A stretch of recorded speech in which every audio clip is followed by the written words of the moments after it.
I'm Shabda Chigrapati, and I'm an investor at Ansa Capital. Welcome to Growing Pains, a series from Ansa Capital that uncovers the most impactful learnings of preeminent founders and operators on what it takes to go from early stage VC-backed startup to thriving category leader. Today, I'm joined by Jen McPhillips, Head of Product Marketing at Coalition.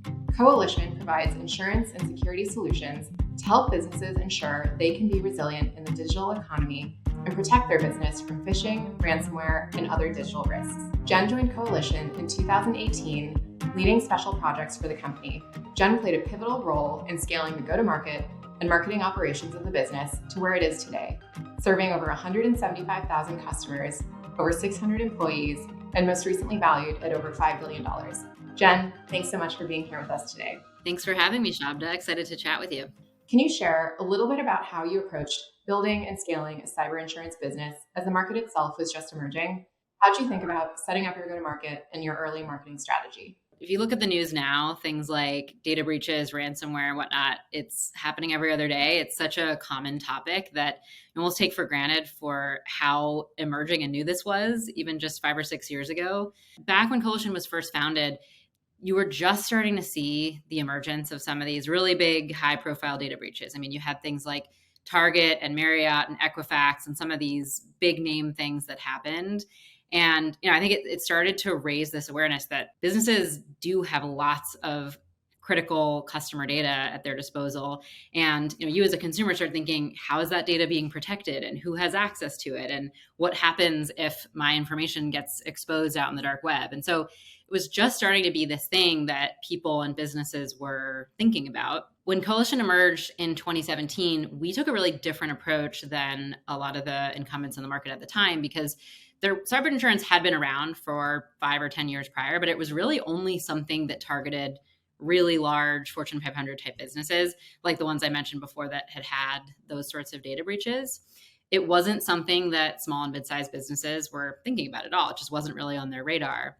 And so a lot of our early focus was in figuring out how can we tell a story of the fact that the new digital economy and the digital risks that you're seeing at large businesses were going to trickle down and affect really small businesses as well, and help educate them about why they needed to be thinking proactively about protecting their business from these things. And so we had kind of a two-pronged thing that problem that we were focusing on in the early days.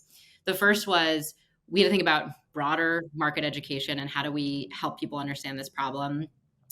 And the second was we really had to work within the traditional insurance industry, which has been around for hundreds of years, like lots of other insurance products that are sold to businesses today. We really had to think about how do we educate insurance brokers who are not used to selling this product about the opportunity in front of them to not only protect their clients from this new type of risk that was emerging on the scene and something they absolutely had to think about, but also as a growth opportunity for them to be able to sell a new product and be able to build their business with cyber insurance. And so for us, we have that dual-pronged problem of thinking about broader market education and then enabling the channel that we were selling through in order to help them accelerate and actually sell more cyber insurance. Shifting over to go-to-market, how did you think about whether to work within the established distribution channels or to build a new one? And what were some of the early insights that you gained from a go-to-market perspective that helped inform the marketing strategy that you set out?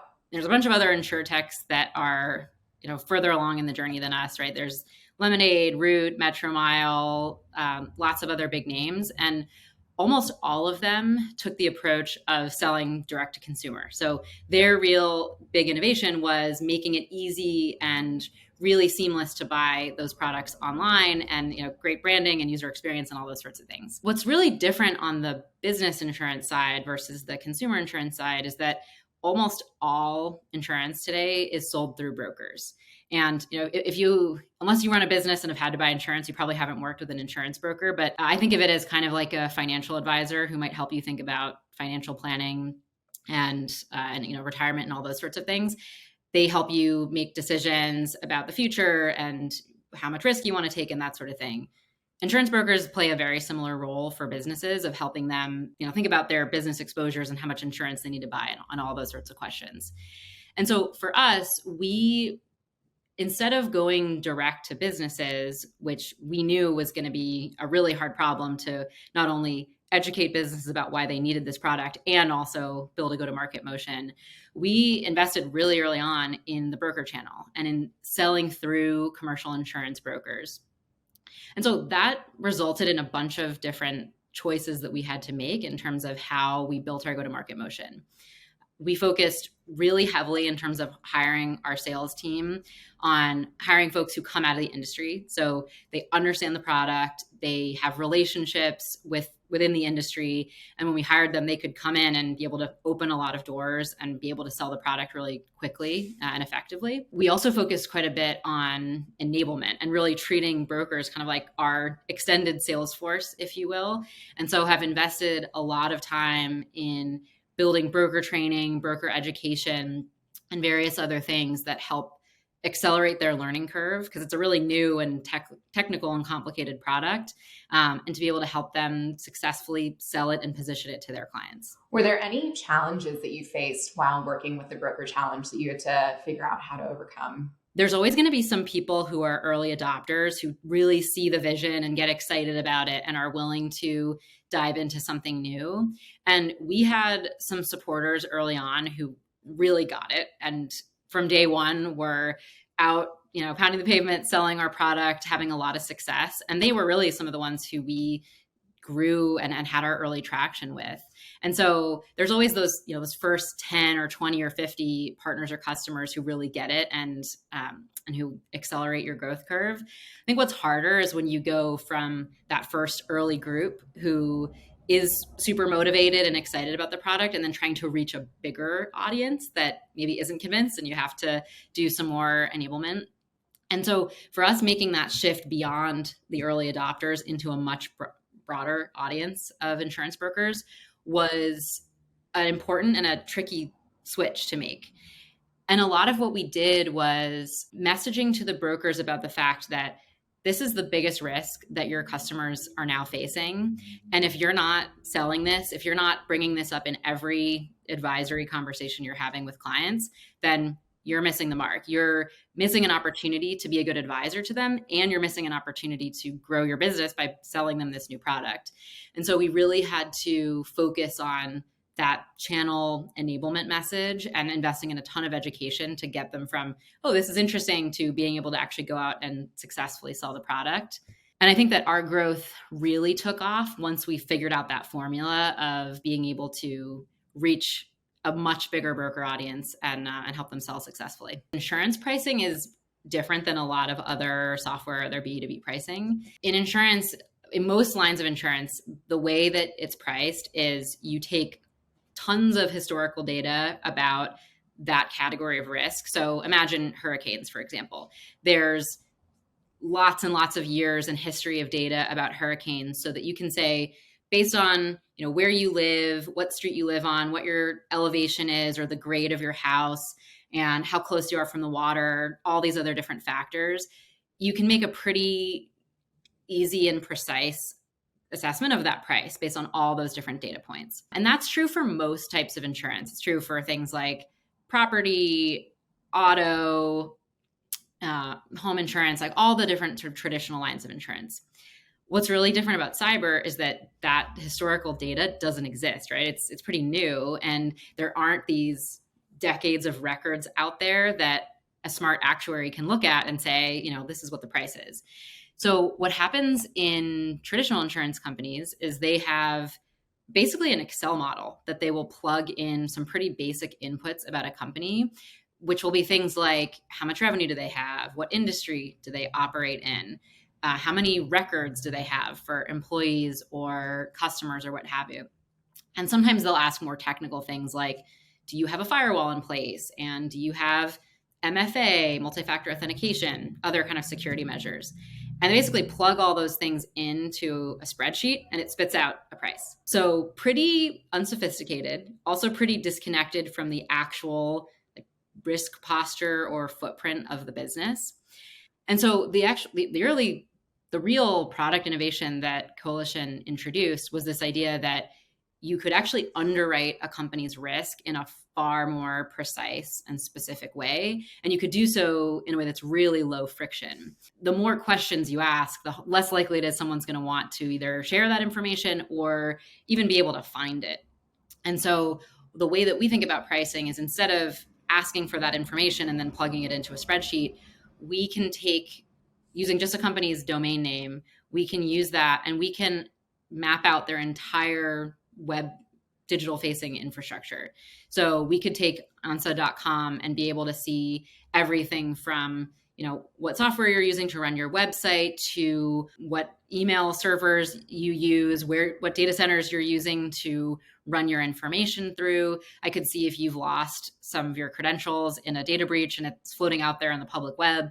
So we're basically able to take your domain name and get an outside-in snapshot of your entire company's digital footprint and use that correlating to things that we know tend to be risky technologies or known vulnerabilities and things like that, and use that to actually price. So it's much more specific to your individual business. It's much more present and accurate because it's a snapshot of your business at this exact point in time. And it's actually tied to the things that we know create risk. So I guess to simplify that, traditional insurance companies have lots of data that they're able to use to build their pricing off of. And it's pretty simple. Cyber, really complicated and nuanced because there isn't that same historic data and it's changing and shifting all the time. And so what we've built is the ability to get a really accurate and precise snapshot of a business's risk and be able to use that to calculate their price. One of the many things Coalition has done really well is successfully evolve from a single product company you launched with cyber insurance to a multi-product strategy. And you've now expanded into new verticals and have multiple products on the insurance side, as well as a security monitoring product. Can you share a little bit more about how you approached expanding beyond your initial product and perhaps some anecdotes around launching your security monitoring product? We started with cyber insurance. That was our core product that we launched back in 2017.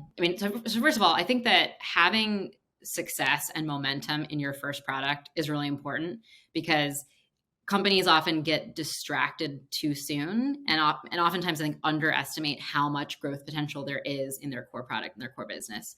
And for us, the market is growing so quickly and we are growing so quickly that there's still a huge opportunity ahead of us in our core product.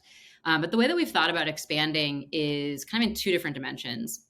The first is thinking about what are other products or services that tend to be bundled or sold together with our core product, because that for us is an easy way to expand the value of each customer and also be able to sell through the same motion, the same channel, but just with a new expanded offering. And so the first new set of products that we offered are additional insurance products. They're called executive risks insurance. And it's things like directors and officers, employment practices liability, crime, and fiduciary. And, for anyone who's ever run a business, they've probably had to buy all of these types of insurance, and they often just get bundled together as part of the broader package of professional and business insurance that someone buys. So first thing was, what are other products where we can sell through that same channel, same go-to-market motion, and where we know they're going to be likely bought and sold together? The other thing that we've thought about is prioritizing products where we really have a data advantage in terms of how we underwrite and assess risk. So we talked about the way that cyber insurance pricing looks different than traditional insurance. That same evolution of being able to use more and more data to get an accurate and real-time view of risk is happening in other areas, not just in cyber. And so for us, we thought about those because we had the ability to use real-time data in order to price and assess risk in those as well. So that was kind of the first thing. The other thing for us in terms of expansion is that, we've talked a lot about the cyber insurance product and that being our core, but what we really offer to our customers, our policyholders, is not just insurance, but a broader set of risk management tools that can help identify and hopefully prevent any type of cyber risk from impacting their business. That same data that we're using to assess risk, we've productized that into a product that we call Coalition Control. And it gives a real-time view of a company's digital footprint and risk exposures to identify things like new vulnerabilities, employee credentials that are exposed or leaked out in the dark web, things like a homoglyph, which is a domain that looks really similar to a company's actual domain, but often is, off by a letter or a character, and it'll be used for things like spoofing or phishing attacks. So we're monitoring for all of those things proactively because our incentives are really well aligned with our customers. We want to prevent as many incidents as possible because if they do happen, we're on the hook and we're paying a claim for them to get back to business.